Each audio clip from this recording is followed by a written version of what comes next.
మీకుండే ఎటువంటి గ్రహ బాధలైనా గృహ బాధలైనా శాశ్వత పరిష్కారం కోసం సంప్రదించండి శ్రీనివాస జ్యోతిష్యాలయ. సార్ నమస్తే. నమస్తే. రామంతపూర్ లో భర్తపై భార్య ఒక 100 మందిని తీసుకుని వెళ్ళి దాడి చేసింది అన్నది సంచలనంగా మారింది అన్నమాట. అంటే ఒక సినిమాటిక్ గా ఈ మధ్య భార్యలంతా కూడా భర్తల మీద దాడులు చేయడం మనం చూస్తున్నాం. దీని వెనక ఒక రాజకీయ పార్టీ ఉంది, రాజకీయ నాయకులు కూడా ఉన్నారనే వార్తలు అయితే వస్తున్నాయి. అలాగే 3 కోట్లకు పై విలువ చేసే చెక్కుల మీద కూడా సంతకాలు చేస్తున్నట్టుగా వార్తలు అయి వచ్చినాయి. అసలు ఏం జరిగింది, దీన్ని మనం ఎలా అర్థం చేసుకోవచ్చు? ఇదొక విచిత్రమైన సంఘటన అండి. ఈ మధ్య కాలంలో నేను ఇలాంటి సంఘటన వినలేదు. మామూలుగా సినిమాల్లో మాత్రం ఇలాంటివి జరుగుతుంటాయి.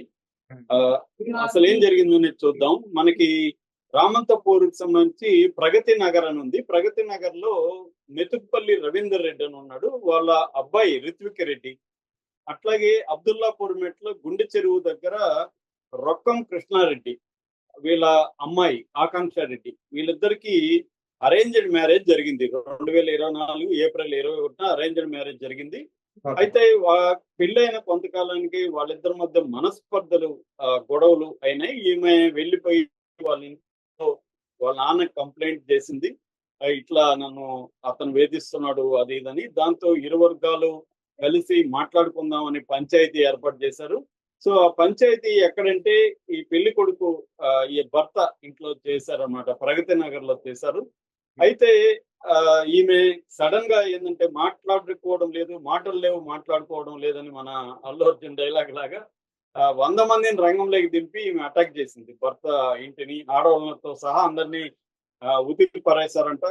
సో కొట్టేశారు. దాంతో బలవంతంగా వాళ్ళ దగ్గర నుంచి 3,50,00,000 విలువ చేసే 4 చెక్కుల మీద, అంటే ఈమె పేరుతో వాళ్ళు చెక్కులు ఇచ్చినట్టుగా, పోస్ట్ డేట్ చెక్కులు ఇచ్చినట్టుగా సంతకాలు కూడా చేసుకుని ఆ చెక్కులు తీసుకొచ్చుకుంది. రేపు వీళ్ళ మీద కేసు కూడా మేము పెట్టే అవకాశం ఉంది. సో దాంతో ఈయన వాళ్ళ ఈ రిత్విక్ రెడ్డి వాళ్ళ నాన్న మెతుకుపల్లి రవీందర్ రెడ్డి ఉప్పల్ పోలీస్ స్టేషన్ లో కేసు పెట్టారు. ఉప్పల్ పోలీసులు దీని మీద ప్రాథమిక విచారణ జరిపితే ఈ అమ్మాయి వెనుక బీజేపీ ఎల్బీ నగర్ లో కంటెస్ట్ చేసిన, ఎమ్మెల్యేగా కంటెస్ట్ చేసిన బీజేపీ నాయకుడు సామ రంగారెడ్డి, ఆయన మనుషులే వచ్చారనేది తెలుస్తుంది. అంటే రాజకీయ రంగు ఇది పులుముకునింది అనమాట.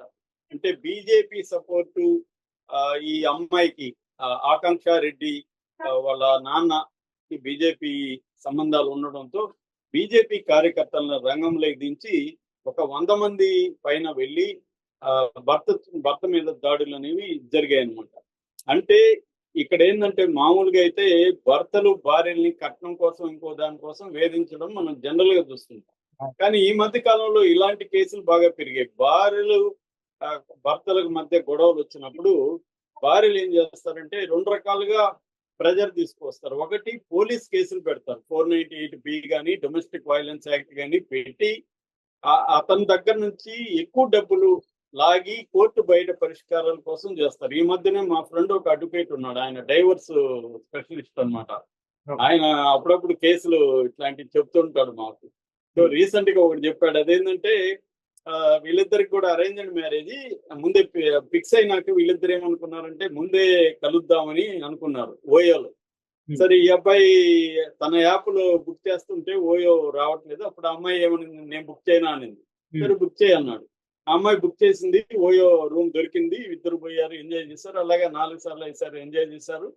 ఆ తర్వాత పెళ్ళయింది. పెళ్ళైనాక ఈ అబ్బాయికి డౌట్ వచ్చింది. ఈ అబ్బాయి కూడా సాఫ్ట్వేర్ ఇంజనీర్ అనమాట. అంటే ఈ అమ్మాయి ఎలా బుక్ చేసింది ఓయో, ఈ అమ్మాయికి ఏమైనా ఎక్స్పీరియన్స్ ఉందా అని ఆ అబ్బాయికి డౌట్ వచ్చి గూగుల్ హిస్టరీ అని ఉంటుంది, గూగుల్ హిస్టరీలోకి వెళ్ళి ఆ అమ్మాయి గూగుల్ హిస్టరీని మొత్తం వెతికాడు. అమ్మాయి గూగుల్ హిస్టరీ డిలీట్ చేయలేదన్నమాట. దాంట్లో మొత్తం ఈ అమ్మాయి అనేక సార్లు ఓయో రూమ్ బుక్ చేయడం, తర్వాత పోర్న్ సైట్లు చూడడం, ఇవన్నీ దాంట్లో వచ్చాయి. అరే ఈ అమ్మాయి ఎట్లా ఉందా మనకి తెలియలేకపోయింది అని చెప్పి ఇతను అడిగాడు అనమాట, నిలదీశాడు.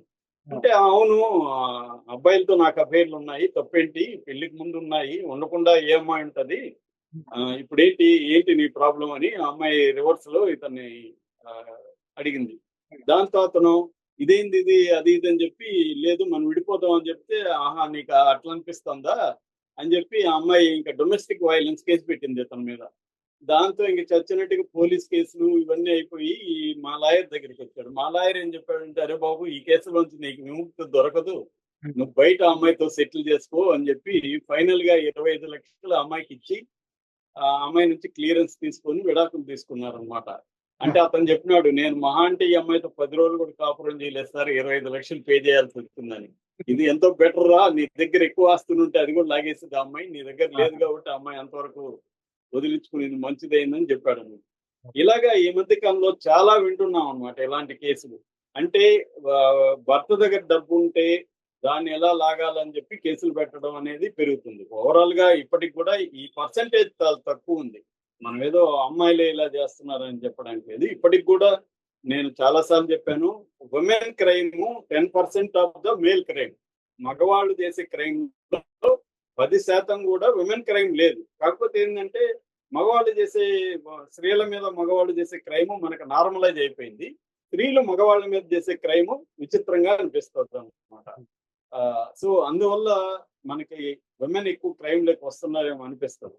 అయితే with in the women crime లో గత 10 ఏళ్లలో చూసుకున్నప్పుడు ఉమెన్ క్రైమ్ అనేది ఖచ్చితంగా పెరుగుతుంది. దానికి కారణం ఏంటంటే ఉమెన్ కి ఎంపవర్మెంట్ రావడం, ఫైనాన్షియల్ ఇండిపెండెన్స్ పెరగడం, వాళ్ళ దగ్గర డబ్బులు ఉండడం, నాలెడ్జ్ పెరగడం, కోర్టులు కేసులు దీనికి సంబంధించిన నాలెడ్జ్ పెరగడం, చట్టాలు కూడా వాళ్ళకి అనుకూలంగా స్ట్రాంగ్ గా ఉండడం, ఈ అనేక కారణాలతో విమెన్ కూడా క్రైముల్లోకి యాక్టివ్ గా రావడం కూడా మనకు కనిపిస్తుంది.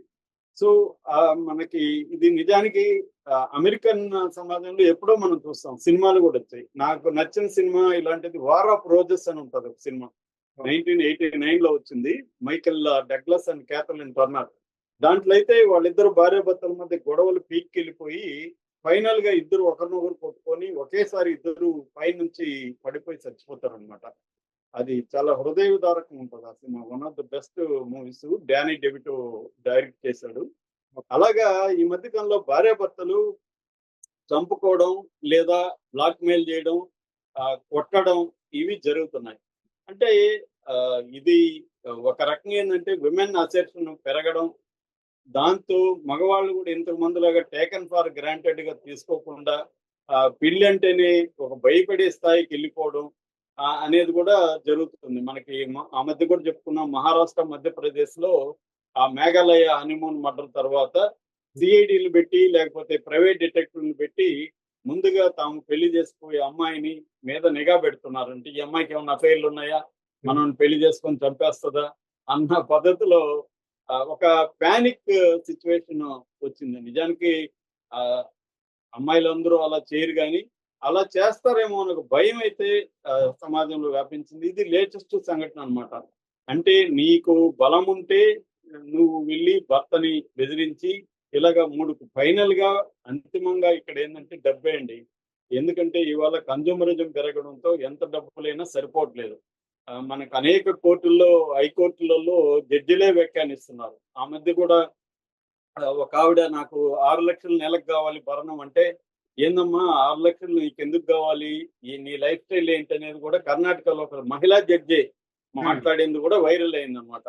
అంటే భర్త దగ్గర నుంచి భరణం లాగడం కోసం చాలా మంది ఇలాంటి బెదిరింపులకు దిగుతున్నట్టుగా మనకు అర్థమవుతుంది. ఈమె కూడా దానికోసమే దిగి, అంటే వాళ్ళిద్దరి మధ్య గొడవలు వచ్చి ఉండొచ్చు, దాన్ని లీగల్ గా పరిష్కరించుకోవచ్చు. కానీ ఈమె ఒక 100 మంది, అది ఇక్కడ ఆశ్చర్యం అనమాట. ఒకరిద్దరితో కాదు, 100 మందితో పోతే ఎవరైనా కూడా భయపడే ప్రసక్తి ఉంది. అయితే పోలీసులు కేసు పెట్టారు, కానీ బీజేపీ వాళ్ళు దీన్ని వెనకున్నారు కాబట్టి నాకు తెలిసి పోలీసులు కూడా దీంట్లో ముందుకెళ్లరు, అరెస్టులు జరగవు. ఇది కోర్టుల్లో తేల్చాల్సిందే. ఇప్పుడు ఈ డబ్బులు ఎంతో కొంత ఇచ్చి సెటిల్ చేసుకోవాలన్న పరిస్థితి ఈ భర్తకు ఉంది. 3 కోట్లు కాకపోయినా ఎంతో కొంత డబ్బులు ఇచ్చి మాత్రం సెటిల్ చేసుకోవాలి, లేకపోతే మాత్రం అతని బతుకు bus stand. Thank you sir.